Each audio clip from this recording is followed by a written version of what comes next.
有一日，小明同埋佢個婆婆咧去咗超級市場買嘢食，翻屋企食，但係佢哋翻大廈嗰陣時，嗰啲壞咗，然之後個管理員話：唔好意思啊，孩子，唔好意思啊，小孩，嗰啲壞咗啊，請你再等一等啦。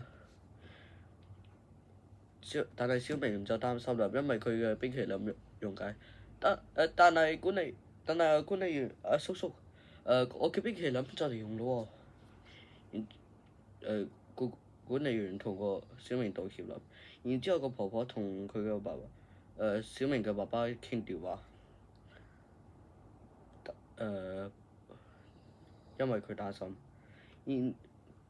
然之後咧，小明睇到一個哥哥幫個姨拎架 BB 車上去。